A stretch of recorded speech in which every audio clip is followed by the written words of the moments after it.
You see, there is something very curious happening right now, and most people haven't noticed it yet.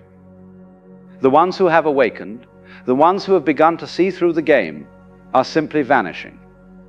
Not with drama, not with announcements, not with manifestos. They are just quietly stepping back, fading into the edges, choosing silence over the noise. And if you have felt this pull yourself, if you have been wondering why you can no longer stand the conversations, the parties, the performances, then what I am about to tell you may bring you great relief. Because this withdrawal is not a sickness. It is not antisocial behavior. It is actually the most natural thing in the world when someone wakes up. Let me explain what I mean by waking up. I am not talking about reading a few books on philosophy or having a nice idea about oneness. I am talking about that moment when the veil drops and you see that almost everything people are doing is a kind of sleepwalking. They are playing roles, repeating lines, moving through routines, all while completely unaware that they are asleep. Now, when you are asleep yourself, this is no problem. You fit right in. You can have conversations about nothing and feel perfectly fine. You can worry about what other people think and believe that matters. You can chase after things that have no real substance and call it success. But the moment you wake up, the moment you really see what is happening, everything changes. Suddenly you are like a person who has walked out of a movie theater into the bright daylight. And when you try to go back into the theater, when you try to sit down and watch the flickering images on the screen again, you cannot do it, because you know it is just light and shadow. You know it is not real. This is what is happening to awakening people right now. They are finding that they can no longer participate in the collective dream, not because they are superior or enlightened or better than anyone else, but because their nervous system simply cannot tolerate it anymore. You see, society operates on a kind of agreement, an agreement to pretend that the roles we play are who we really are, to pretend that the opinions we hold are actually ours and not something we absorbed from the atmosphere, to pretend that all this urgency and seriousness and striving is leading somewhere important. And everyone must participate in this pretending for it to work. It is like a play where all the actors must stay in character. But when someone wakes up, they break character. They forget their lines.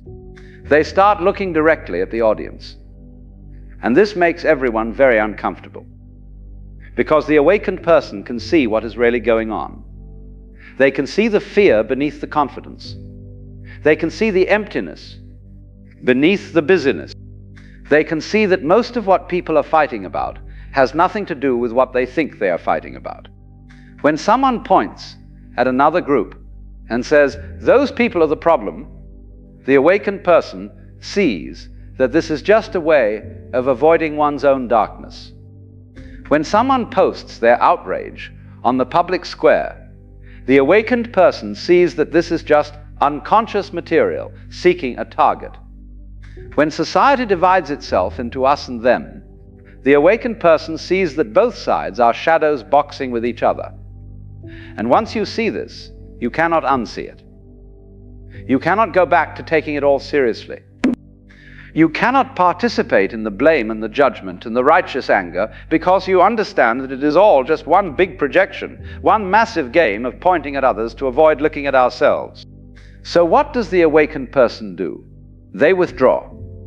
Not because they hate people, but because staying in the game requires them to betray what they have seen. Every conversation requires them to pretend they do not see what they see. Every social gathering requires them to perform a version of themselves that no longer exists. Every interaction asks them to be less than they have become. And eventually the soul says, "Enough. Stop pretending. Stop performing. Stop translating your depth into shallow terms just to maintain belonging. Go where you can breathe." Now, I want to be very clear about something. This is not spiritual bypassing. This is not running away from responsibility. This is not some kind of escapism where you go hide in a cave because life is too hard.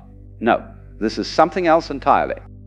This is the recognition that staying in unconscious environments actually damages consciousness. It is like asking a plant to grow in the dark. It can survive for a while, but eventually it will wither. The awakened person discovers that being around unconsciousness is not just uncomfortable, it is depleting. Every time you are surrounded by people who are asleep, you have to work very hard to maintain your own wakefulness.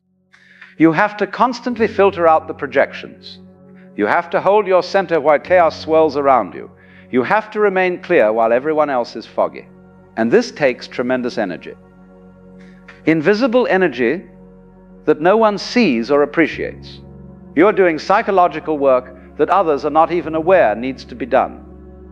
And after a while you realize that you are spending all your energy just trying to stay conscious in environments that are actively pulling you back to sleep. So you make a choice. You choose consciousness over belonging. You choose truth over acceptance. You choose your own inner clarity over the approval of people who cannot see what you see. And this is when the disappearing begins. First, you leave social media because you realize it is a machine designed to keep people unconscious. Every scroll is an invitation to judgment, comparison, outrage, distraction. For someone who is awakened, it feels like swimming in sewage, so you simply stop. You delete the applications, you stop checking, and suddenly you have hours of life returned to you. Then you start leaving social circles. Not with anger or announcements, you just stop showing up. Because you realize that most social gatherings are performances. People performing their success, their happiness, their opinions. And you can no longer perform. Your authentic self has emerged and it has no interest in pretending. Then you leave certain relationships. Not because you stop caring about people, but because some relationships were built on who you used to be, on the sleeping version of yourself. And now that you have awakened, there is no common ground anymore. You're speaking different languages. You are living in different worlds. Then you leave your career. This is often the most difficult one because society has convinced us that our work is our identity. But the awakened person can no longer perform the role that their job requires. They can no longer pretend to care about things that do not matter. They can no longer participate in systems they see through.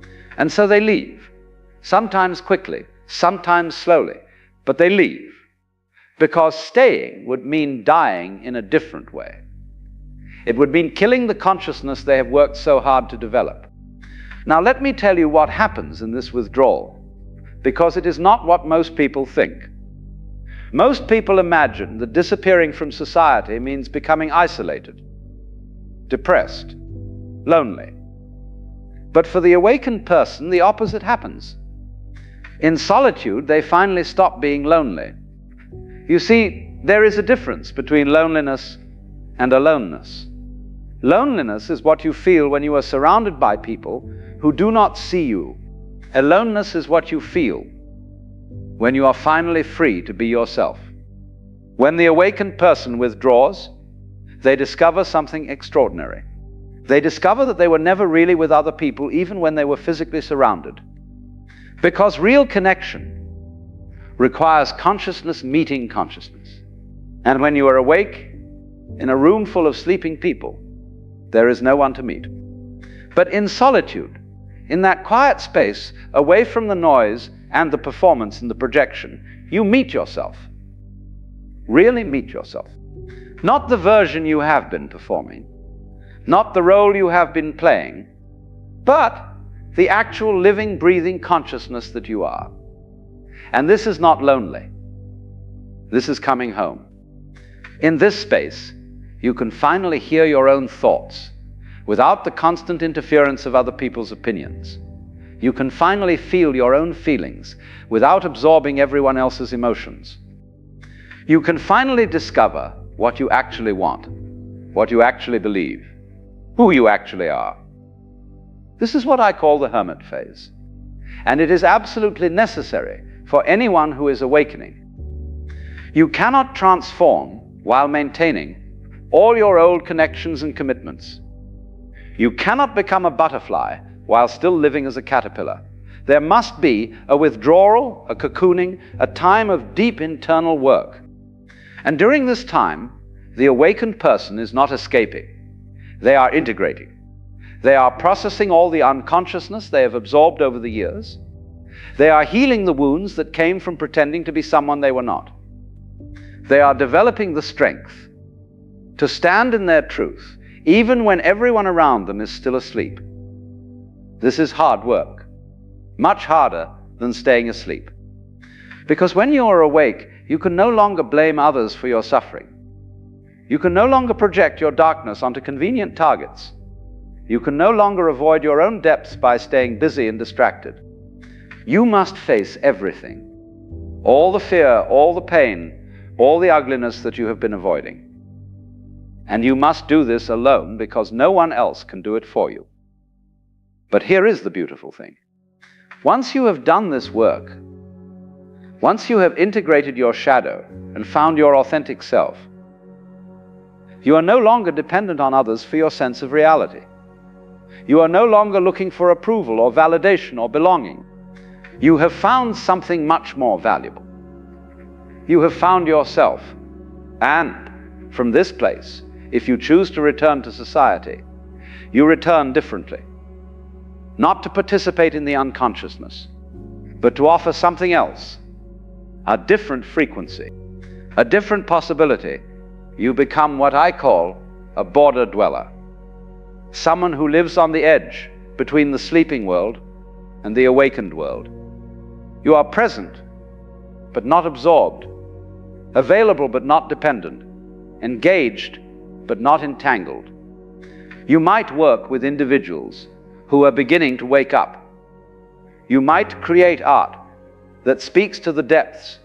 You might write words that serve as maps for other disappearing souls. You might simply live your life in such an authentic way that others begin to wonder if there is another way to be. But you never return to the mainstream. You cannot. Because once you have tasted consciousness, you cannot go back to sleep. Once you have touched your authentic self, you cannot go back to performing a role. Once you have seen through the game, you cannot pretend it is real. Now, I know what some of you are thinking. Is this not selfish? Should we not stay engaged and try to help wake others up? Should we not work to change the system from within? And here is what I want to say to that. You cannot give what you do not have. If you have not fully awakened yourself, if you have not done your own inner work, if you have not integrated your own shadow, then you have nothing real to offer others. You will just be one more sleeping person trying to wake up other sleeping people. You will just be projecting your own unconsciousness while claiming to be enlightened. You will just be spreading more confusion while thinking you are bringing clarity. No, the most loving thing you can do is to awaken fully yourself, to do the deep work of integration, to become genuinely conscious. And then from that place of real awakening, you can be available to others who are ready. But understand this. Most people are not ready. Most people do not want to wake up. They want to keep dreaming their dreams, playing their games, performing their roles. And that is perfectly fine. That is their right. Your job is not to wake them up. Your job is to wake up yourself. And then to be available quietly, gently, without force or evangelism, for those who are beginning to stir in their sleep. This is why the awakened are disappearing. They are going where they can be real, where they can breathe, where they can continue developing their consciousness without constantly having to defend it or explain it or dim it to make others comfortable. They are finding each other in small circles, in quiet spaces, on the margins. They are creating little pockets of consciousness in a sea of sleep. They are building alternative ways of living that do not require them to betray themselves. And this is not abandonment. This is actually the most responsible thing they can do, because the collective does not need more people participating in its unconsciousness. It needs people who have done the hard work of waking up. It needs living examples of another way to be. It needs individuals who have found their authentic selves. So if you are feeling the pull to disappear, if you are finding it harder and harder to participate in normal society, if you are losing interest in the games and the performances and the noise, then listen to that pull. It is your soul calling you home. It is your consciousness asking for the space it needs to fully emerge. Do not fight it. Do not feel guilty about it. Do not try to force yourself to stay engaged with things that drain you. Give yourself permission to withdraw. Give yourself permission to be alone. Give yourself permission to disappear for a while. This is not permanent. You will return when you are ready. But you will return as someone different, someone whole, someone authentic, someone who can offer real consciousness rather than just more unconscious performance. And in the meantime, use your solitude well. Do the inner work. Integrate your shadow. Find your authentic self. Develop your consciousness. Because this is what the world actually needs. Not more people pretending to be awake, but people who have genuinely awakened. The spiritually awake are disappearing because they must. Because consciousness cannot develop in unconscious environments. Because authenticity cannot emerge while performing a role. Because truth cannot be found while participating in collective lies. So let them go. Or rather, if you are one of them, let yourself go. Withdraw without guilt. Disappear without apology. Be alone without loneliness. And trust that you are following an ancient pattern, a necessary pattern, the pattern that every awakening person must follow. The caterpillar must dissolve in the cocoon before it can become the butterfly. The seed must break apart in the dark soil before it can become the tree. The awakened person must withdraw from society before they can return with something real to offer. This is not the end. This is the beginning of genuine consciousness in a world that desperately needs it. But that consciousness must be developed in solitude before it can be shared in community. So disappear if you must. And know that in your disappearing, you are actually preparing something the sleeping world cannot yet see, something it will need when it begins to wake up. You are not abandoning anyone. You are pioneering. You arguing ahead to prepare the way. You are becoming what others will eventually need you to be. And that is the most loving thing you can possibly do.